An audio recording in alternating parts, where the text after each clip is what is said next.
여호수아 5장 10절부터 12절까지 다 같이 합독하겠습니다. 시작. 또 이스라엘 자손들이 길갈에 친쳤고 그달 14일 저녁에는 여리고 평지에서 유월절을 지켰으며 유월절 이튿날에 그 땅의 소산모를 먹되 무교병과 볶은 곡식을 먹었더라. 또 그 땅의 소산모를 먹은 다음 날에 만나가 그쳤으니 이스라엘 사람들이 다시는 만나를 얻지 못하였고 그 해 가나안 땅의 소출을 먹었더라. 아멘. 오늘은 또 다른 은혜라는 제목으로 같이 은혜 나누고자 합니다. 하나님은 자비하시다. 두 번 고백하겠습니다. 시작. 하나님은 자비하시다. 하나님은 자비하시다. 아멘. 전주에도 말씀드렸듯이 하나님은 하나님과 관계를 맺고 있는 사람들에 대해서는 한없이 자비로우신 분이십니다. 그러면은 이 세상 사람들은 그러면은 자비가 없다는 얘기인가? 그렇지는 않습니다. 하나님께 돌아오기를 하나님은 오랫동안 참으시고 기다리신 분이시다라고 말씀하십니다. 하루가 천년같이, 천년이 하루같이 오래 참으신 것은 죄인들이 회개하고 하나님께 돌아오기를 기다리는 까닭이라 이렇게 말씀하십니다. 그런데 특별히 하나님께서 지키시고 보호하시는 사람들은 하나님과 관계를 맺고 있는 사람들, 곧 구약 시대에는 이스라엘 백성들입니다. 신약 교회에서는 예수를 구주로 영접하고 환영한 사람들입니다. 하나님이 보내신 그의 아들을 마음에 환영하고 기뻐하고 영접하는 사람들에 대해서는 하나님께서 그를 특별하게 지키시고 보호하신다는 것을 여러분들이 깨달으시기를 바랍니다. 일평생 하나님을 배반하고 하나님을 욕하고 하나님은 어디 있느냐, 하나님을 무시하고 하나님을 멸시하고 그런 사람들이 어떤 불강력적인 극한 상황에 정말 절체절명의 상황에서 신의 도우심을 바라지만 지금까지 했던 그 소위들을 보게 되면은 도우시지 않을 것 같지만은 그래도 하나님의 도우심을 구하는 사람들이 그 마음의 중심을 보시고 하나님은 손을 내밀어 주시는 분이신 줄을 믿으시기 바랍니다. 그래서 하나님은 자비하신 분이에요. 악한 자들이 하나님을 배반하고 하나님을 모른다, 하나님을 멸시하고 무시하는 사람들을 다 멸해버리면 좋겠지만은 하나님 오래 참고 기다려 주신다는 것입니다. 강도짓을 한 사람이 마지막 순간에 당신의 나라 임하실 때 나를 생각해 주소서라고 마지막 순간에 예수님의 도우심을 바랄 때 예수님께서는 그에게 손을 내밀어 주셨습니다. 오늘 내가 나와 함께 낙원에 있으리라 이렇게 은총을 베풀어 주셨습니다. 우리 사람과 근본적으로 다른 겁니다. 우리 사람은 본래 악한 마음이 다 자리 잡고 있어요. 아무리 여러분 주변에 세상에서 법 없이 살아갈 수 있는 사람, 정말 심성이 착하고 오히려 교회 다니는 사람보다도 우리들보다도 더 착하고 더 성실하게 살아가는 사람들이 주변에 있어요. 자선도 하고 이 불우이웃 돕기도 많이 하고 그런 사람들이 있어요. 그렇지만 어느 순간에 자기의 감정을 거스리게 되면은 이 사람도 폭발을 합니다. 견딜 수 없고 참을 수 없는 자기 어떤 성품이 나타납니다. 그는 우리의 본성은 죄인이기 때문에 그렇습니다. 그러나 예수님의 본성은 사랑이십니다. 본래 하나님은 악이 없으신 정말 순수한 하나님은 사랑의 하나님이십니다. 그렇기 때문에 죄인들을 향하여 오히려 불쌍히 여기시는 긍휼히 여기는 그런 마음이 있으시다 이 말이죠. 우리는 그렇지 않죠. 내게 악한 일을 하고 나를 해코지하고 내게 하여튼 나와 감정이 어그러진 사람들 어떻게 했으면 좋겠습니까? 내 돈 떼어먹은 사람, 또 나를 모함한 사람, 나 또 뒷담화한 사람, 오히려 나를 이렇게 공경에 빠뜨린 사람들, 나를 기분 나쁘게 한 사람, 나를 무시한 사람들, 이런 사람 주변에 있잖아요. 내 주변에만 있나? 내 주변에만 있다는 소리는 다 그런 사람들이에요. 여러분 그 주변에 그래도 한두 사람이 있잖아요. 그런 사람들. 어떻게 줬으면 쓰겠어요? 여러분 그 기도 안 해보셨습니까? 저는 그런 사람들이 종종 있어요. 그래서 하나님께 기도합니다. 하나님, 저 사람은 정말 손봐줘야 될 사람입니다. 진짜 손봐야. 이게 내가 하게 되면 이게 범죄잖아요. 하나님이 손봐주셔야 될 사람입니다. 있어요. 내가 이름을 불러가면서 얘기를 합니다. 여러분 혹시 그런 사람 없으세요? 그런 기도 안 해보셨어요? 자, 우리 교회는 다 천사들만 다니고 있습니다. 여러분 그런 사람이 있잖아요. 그럼 우리 마음속에서는 그냥 이게 죽지 않을 만큼 어떻게 그냥 좀 해줬으면은 그런 마음이 우리에게는 있어요. 우리가 악하다는 거죠. 그러나 우리 주님께서는 그런 사람이라 할지라도 오히려 침을 뱉고 뺨을 때리고 멸시하고 네가 하나님의 아들이거든 너도 뛰어내려라. 네가 하나님의 아들이거든 너도 구원하고 나도 한번 구원해보라. 창을 찌릅니다. 가시로 그 관을 만들어서 씌우고 그 앞에서 왕놀이를 합니다. 왕관 대신에 가시로서 관을 만들어서 왕의 그 광대 놀이를 합니다. 얼마나 멸시하고 얼마나 무시한 처사입니까? 그럴지라도 예수님께서는 그렇게 하는 앞에서 뛰노는 그런 사람들까지라도 우리 주님께서는 불쌍히 여기시는 마음을 가지셨어요. 긍휼히 여기는 마음을 가지셨어요. 그러나 우리는 그렇지 않죠. 누가 뺨 한 번만 때리게 되면은 이거는 못 참을 일이잖아요. 여러분 누가 와서 뺨 때렸으면 여러분 어떻게 합니까? 휴대폰 꺼내서 112 전화하잖아요. 경찰서에 가고 소송해서 절대로 용서 못한다고. 그래서 감옥에 집어넣든지 뭐 하잖아요. 아니면 같이 싸우든지, 법은 멀고 주먹은 가까우니까 싸우든지 뭘 하든지 해서 뭐 보복을 하려고 그러잖아요. 오른밤을 때렸으니까 왼밤도 마저 때려라라고 내밀 사람이 있어요. 그러나 예수님께서는 그렇게 가르치셨습니다. 오른밤을 치거든 왼밤도 내밀라. 속옷을 달라면 겉옷까지가, 오리를 가려면 십리를 더 갖추어라. 내 원수가 있느냐? 원수를 용서하고 원수를 사랑하라. 참 어려운 계명이죠. 우리 주님이 그렇게 말씀하실 수 있었던 것은 예수님은 정말 사랑의 하나님이십니다. 그러나 우리는 근본적으로 본성이 악합니다. 그래서 하나님께서는 하나님의 사람들을 지켜주시고 보호하시고 사랑하시고 늘 자비를 베풀어 주시는 분이십니다. 그럼에도 불구하고 끝까지 하나님을 배반하고 하나님을 모른다라고 그렇게 일생을 마친다 그러면은 더 이상 이제는 하나님의 긍휼하심을 입을 가능성이 없는 것입니다. 특별히 구약 성경에는 이스라엘 백성들을 택하여 부르시고 그들의 목자가 되시고 인도자가 되리셨습니다. 푸른 초장으로도 인도하시고 광야 가운데로도 인도하시는 하나님이십니다. 그러면은 늘 푸른 초장으로만 인도하시면 좋을 텐데 왜 또 우리를 또 광야 가운데로 인도하십니까? 라고 생각할 수도 있지 않습니까? 늘 푸른 초장으로만 인도하시면 좋을 텐데 왜 광야 가운데로 인도하실까? 우리가 하나님을 믿는 사람으로서 늘 평탄한 길, 교회 다니면 좋은 일만 있어, 교회 다니면 사업도 잘 되고, 교회 다니면 다 잘 되고, 교회 다니면 정말 행복해, 교회 다니면 다 잘 될 거야. 그래서 여러분들 교회 전도도 하고 교회 다니는 사람도 있지 않습니까? 그런데 교회를 막상 다니다 보면은 그런 날이 있는가 하면은 또 광야길도 있어요, 우리에게. 왜 그럴까? 이스라엘 백성들을 푸른 초장으로도 인도하시지만 또 광야 가운데로도 인도하십니다. 푸른 초장이 어디가 있는지, 물이 어디가 있는지 하나님 너무나도 잘 아시는 분이십니다. 그렇지만은 또 광야 가운데로도 인도하시는 분이십니다. 왜 그럴까?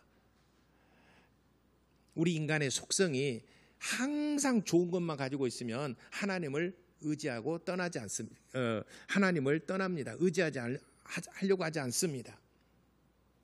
우리 지금 삶이 그러지 않습니까? 우리 한국에 그 기독교가 전파된 지 약 한 140~50년 정도 되잖아요. 한 140~50년 기독교가 전파된 이후로 가장 부흥했던 시기가, 한국교회 가장 성장했던 시기가 가장 어렵고 힘들었을 때 오히려 성장했습니다.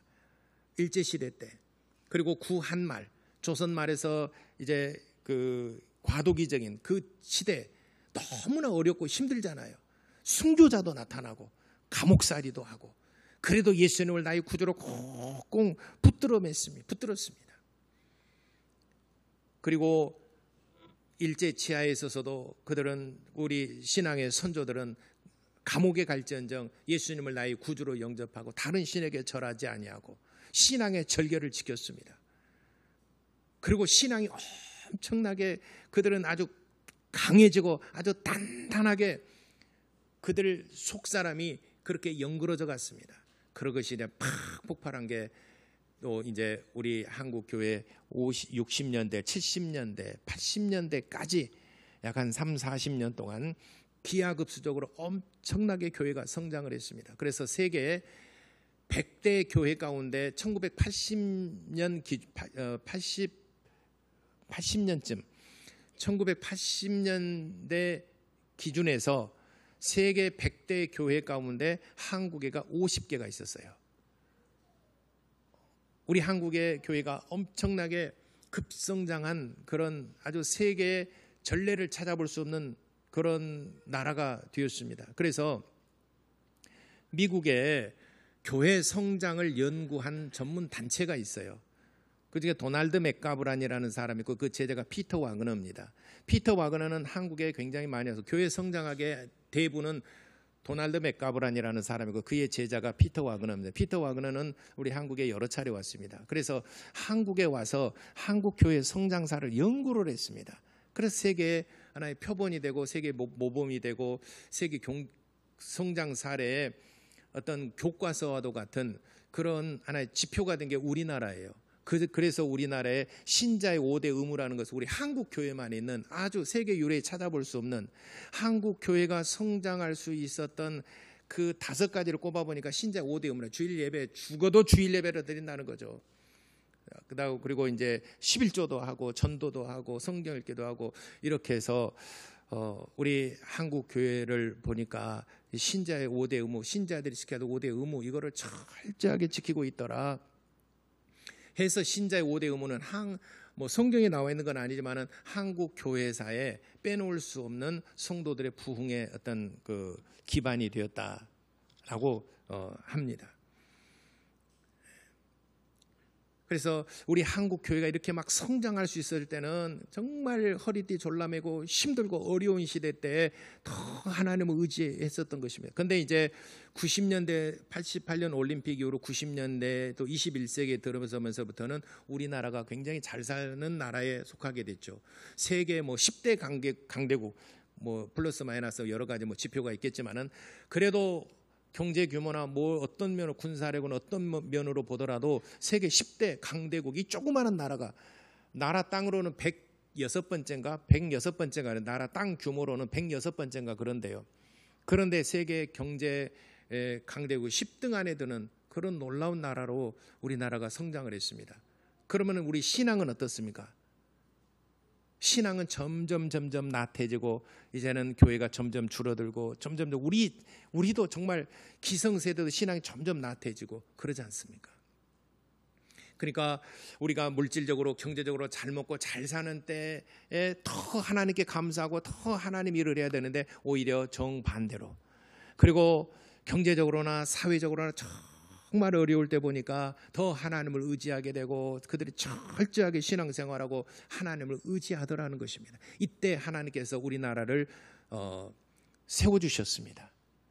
그러니까 때론 광야길도 있고 푸른 초장의 길도 있어요. 이스라엘에서는 가만히 지켜보니까 푸른 초장을 다닐 때는 하나님을 별로 의지하지 않더라는 거죠. 그런데 광야길을 갈 때는 하나님을 철저하게 의지하는 삶을 살더라는 것입니다. 그것이 오늘 구약 성경에 아주 명확하게 그걸 설명하고 있습니다. 이스라엘 백성들이 400년의 노예 생활을 마치고 이제 홍해바다를 건너 광야로 갔습니다.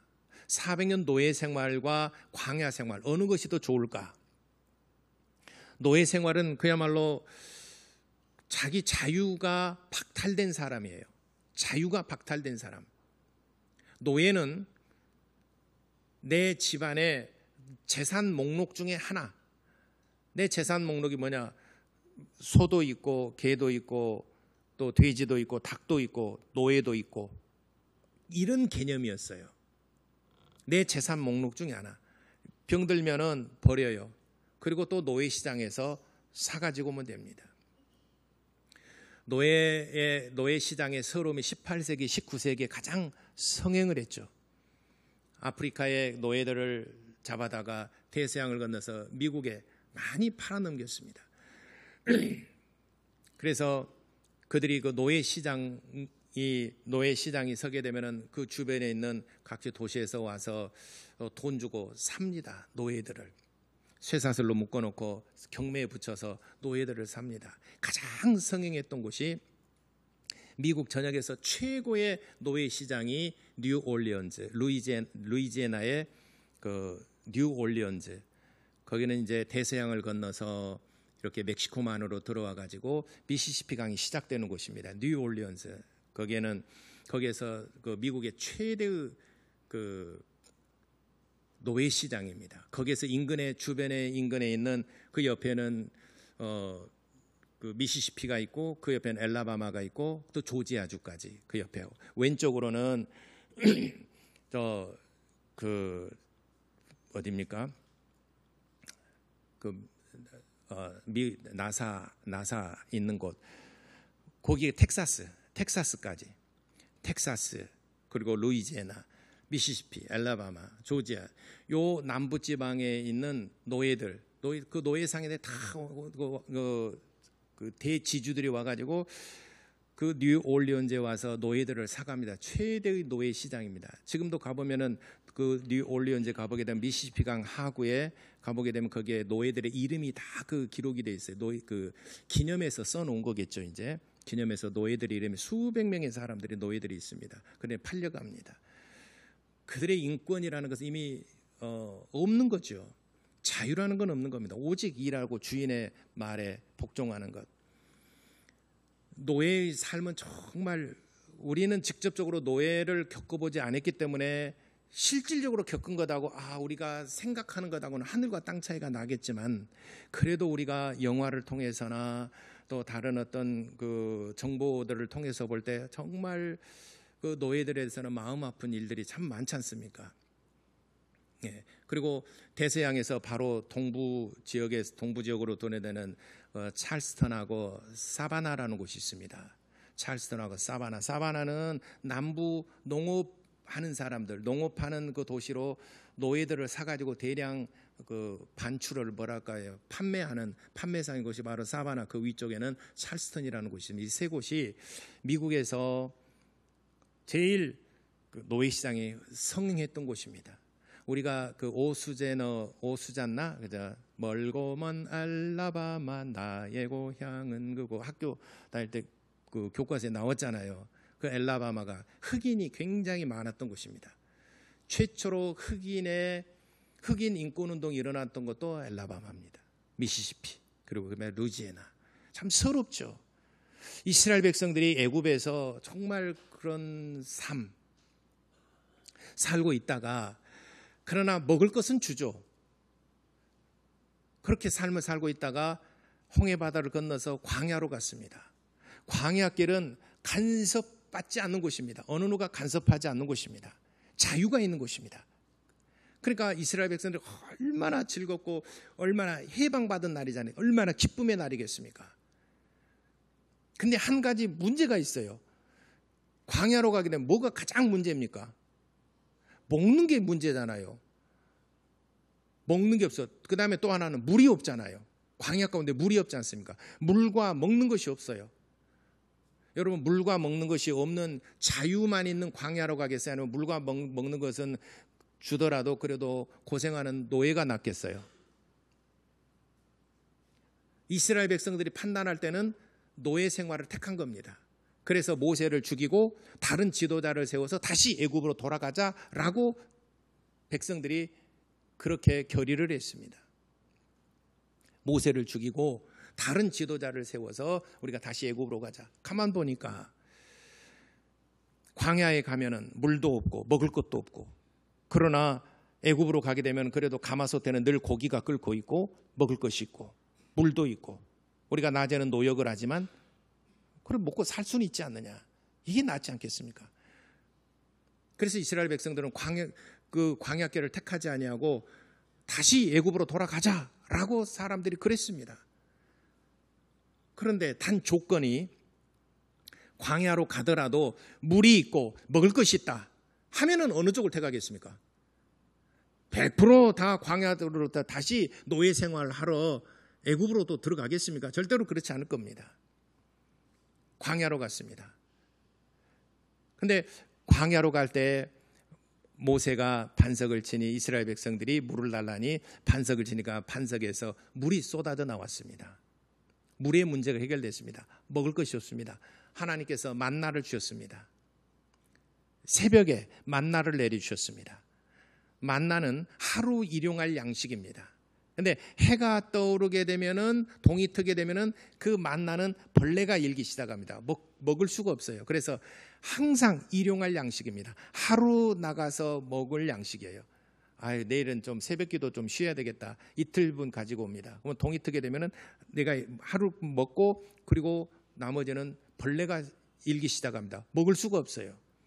그러니까 매일 새벽에 나가야 일용할 양식을 얻을 수가. 내가 새벽에 안 나갔다면 하루 양식을 먹을 수가 없는 겁니다. 이것이 새벽기도예요. 새벽기도에는 매일 나가는 거예요. 내가 오늘 새벽기도 1시간 하고 2시간 하고 내일은 좀 쉬어야 되겠다. 아니에요. 1시간 나눠서 하는 게 새벽기도예요. 기도는 끊임없이 쉬지 않고 계속 하는 겁니다. 우리가 음식을 먹을 때도 끊임없이 쉬지 않고 적당량을 계속 먹는 게 우리 그 음식이지 않습니까? 뭐 일주일치 몽땅 먹어놓고 우리가 뭐 곰입니까? 뭐 짐승도 아니고 그럴 수는 없잖아요. 그래서 이스라엘 백성들을 광야로 인도하시고 광야 가운데서 물도 주시고 만나도 주셨어요. 왜 또 만나를 주셨냐면 이스라엘 백성은 계속 움직여야 돼요. 성막을 가지고 이동을 해야 됩니다. 어디로? 가나안 땅에 들어갈 때까지 계속해서 이동을 합니다. 그러니까 농사를 지을 수가 없습니다. 그렇기 때문에 하나님께서 광야 40년 동안에는 특별한 은총으로서 만나를 계속 내려주셨어요. 이스라엘 백성은 계속 만나를 먹었어요. 그리고 마침내 40년이 지나고 난 다음에 이제는 모세는 거기서 죽고 여호수아가 새 지도자가 되어서 요단강을 건너서 거기에 첫 번째 진을 쳤습니다. 이제 하나님께서 약속하신 땅 가나안 땅에 입성을 해서 첫 번째 장막을 치고 그들이 5년간 머물렀던 곳, 그곳이 길갈이라고 하는 것입니다. 따라서 합니다. 길갈. 오늘 성경에 10절에 나와 있죠. 이스라엘 자손이 길갈에 진을 쳤고, 길갈에 진을 쳤는데 길갈이 어디가 있냐면 여리고 평야에 있어요. 여리고 평원. 여리고는 굉장히 비옥한 땅입니다. 여리고는요, 얼마나 비옥하냐면 여러분들 아마 그 그림으로도 보셨을 거예요. 영화로도 보셨을 거예요. 포도를 수확을 해서 오는데 포도나무 한 송이가 얼마나 크든지 양 어깨에다가 메고 남자 둘이서 양 어깨에다 메고 포도나무 송이를 가지고 오는 걸 보셨죠? 그 바로 여리고 지역입니다. 여리고 과일이 굉장히 맛있어요. 여리고에서 제일 맛있는 게 뭐냐면 무화과예요. 여러분 성지순례 가시게 되면 무화과 내가 사드릴게요. 같이 가게 되면 내가 무화과 사드릴게요. 그럼 무화과가 굉장히 맛있는 곳입니다. 모든 과일이 다 맛있는 곳이에요. 당도가 높습니다. 여리고 평원에 바로 길갈이라는 곳에 진을 쳤습니다. 그런데 이제 길갈에다가 진을 치고 이제 6월절이 되었을 때 6월절을 지냈습니다. 6월절 지내고 난 다음에 그 땅의 소산물을 무교명과 볶은 곡식으로서 이제 떡을 만들어서 먹었습니다. 그리고 난 다음에 다음 날 아침 보니까 만나가 내리질 않아요. 오늘 12절을 보니까 그 땅의 소산물을 먹은 다음 날에 만나가 그쳤으니 이스라엘 사람들이 다시는 만나를 얻지 못하였더라라고 그랬어요. 그러니까 광야 40년 동안의 그들의 양식은 하늘에서 내려주신 만나를 먹고 40년을 지냈어요. 근데 이제 가나안 땅에 들어와서는 하늘에서 만나를 내리신 것이 아니라 땅의 소산물을 먹게 하셨어요. 그러니까 이 양식이 달라진 거예요. 왜 광야 가운데서는 그랬느냐? 한 곳에 정착할 수 없기 때문에 하늘에서 만나를 계속해서 내려주신 것입니다. 그런데 이제 가나안 땅에서는 경작할 땅이 있고 땅을 기업으로 받았습니다. 그렇기 때문에 이제는 우리가 이스라엘 백성들이 땅을 경작하고 파종하고 경작하고 가꾸고 해서 농산물을 얻을 수 있는 그런 복을 하나님이 주신 것입니다. 네가 노력하고 수고하고 땀을 흘려 네가 경작을 해라. 그러면 네 소산물을 내가 먹을 것이라. 그래서 땅을 기업으로 주셨습니다. 이제는 하늘의 만나는 그쳤습니다. 혹자들은 광야에서 우리가 노력하지 않고 일하지 않더라도 만나를 계속 내려주셨는데 만나는 언제 내리나 만나를 하나님 내게 만나를 내려주시길 원합니다. 가나안 땅에 왔음에도 불구하고 계속해서 만나를 구하는 사람은 굶어 죽습니다. 파종하지 아니하고 가꾸지 아니하고 땀을 흘리지 않은 사람은 게으른 사람은 살아갈 수가 없어요. 가나안 땅에서는 내가 파종을 하고 노력하고 애쓰고 땀을 흘려 수고해야 음식을 먹을 수 있어요. 단 하나님께서는 이른 비와 늦은 비를 때를 따라 내려주시는 하나님의 복을 주십니다. 그러나 수고하고 노력한 것은 이스라엘 백성들로 하여금 하라는 것입니다. 그러니까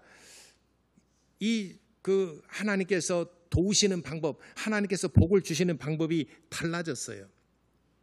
광야에서는 경작할 수 없기 때문에 하늘의 만나를 주셨어요. 그러나 경작할 수 있는 땅을 주시고 이제는 네가 수고하고 네가 노력한 것을 내 식물로 삼으라. 이렇게 하나님께서 복을 주시는 방법이 달라졌다는 것입니다. 여러분, 우리의 삶 속에서도 이와 같이 늘 푸른 초장만 갈 수 있는 것도 아니고 늘 광야길만 가는 것도 아닙니다. 늘 우리가 이 자리에 머물러 있는 것만도 아닙니다. 어린아이 때는 어린아이의 삶이 있어요.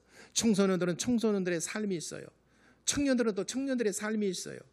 또 중년, 장년, 노년에는 노년의 삶이 있습니다.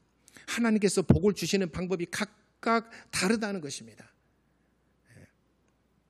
하나님께서 젊었을 때는 이러한 복을 주시고, 그러니까 단편적 예를 들자면 어렸을 때는 기억력과 깨닫는 것이나 이것이 머리가 아주 총명하죠. 어렸을 때는. 그런데 나이가 들어갈수록 머리가 막 새로운 걸 깨달아지고 막 기억력이 좋아지고 막 그러진 않잖아요. 그렇지만은 어린 학생들, 어린 우리 청년들이나 학생들에게 주시는 하나님의 복은 지적인 것을 많이 담으라고 하나님께서 그런 복을 주신 거예요. 지적 재산이에요. 그러니까 머리가 잘 돌아가고 기억력도 좋고 뭔가 적극적이고 뭔가 도전을 해보고 많은 경험적인 것들, 지식적인 것들, 많은 것을 지식의 이 창고에다가 보관하잖아요. 이건 평생 내가 꺼내서 쓸 수 있는 재산을 축적하는 것입니다. 이제 나이 들어서 노년에서는 그게 이제 좀 어렵잖아요. 나이 들어서도 막 깨달아지고 기억력도 좋고 막 팍팍 암기가 되어지고 뭔가 도전해보고 싶고 그건 잘 안 되죠. 잘 되십니까? 나이 드시면 내가 이제 뭔 말한지도 지금 잘 목사님 천천히 말 좀 해주세요. 내가 깨닫는 것이 좀 늦습니다. 예, 나이가 들어가면 이제 슬로우 천천히 말도 천천히 걸음걸이도 천천히 이제 전도서 12장을 꼭 읽어보세요. 전도서 12장에 보게 되면 우리의 인생에 젊었을 때부터 노인까지 그 인생의 여정이 쫙 나와 있어요. 그래서 때를 따라 도우시는 하나님의 은혜가 다르다. 어쨌든 하나님께서는 어떤 방법으로든지 우리를 도우시고 젊었을 때는 젊었을 때 그 혈기왕성하고 기억력 좋고 뭔가 도전하고 적극성 있는 젊은 시절에는 하나님께서 복을 주시는 방법이 있고 또 노년에 하나님께서 위로하시고 복을 주시고 평안의 복을 주시는 방법이 있다는 것입니다. 광야에서는 만나도 주시고 가나안 땅에서는 땅의 소산물도 복으로 주십니다. 만나도 하나님의 복이고 하나님의 은혜요. 땅의 소산물도 하나님의 복이고 하나님의 은혜인 줄을 믿으시기 바랍니다. 달라졌다라고 해서 하나님이 내게서 떠나간다 그렇지 않아요.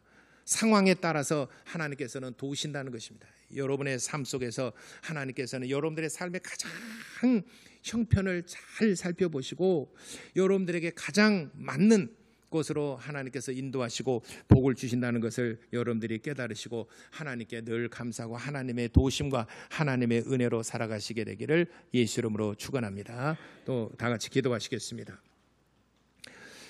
하나님께서는 우리에게 또 다른 은혜를 예비하고 계십니다. 우리가 늘 광야길만 가는 것이 아닙니다. 때론 푸른 초장을 가기도 하고 또 우리가 수고해야 될 또 가나안 땅에 가기도 합니다. 하나님 그럴 때마다 나를 시시때때로 때를 따라서 복을 주시고 때를 따라 하나님께서 나를 돕는 은혜를 베풀어 주옵소서. 우리 다 같이 이렇게 기도하시겠습니다.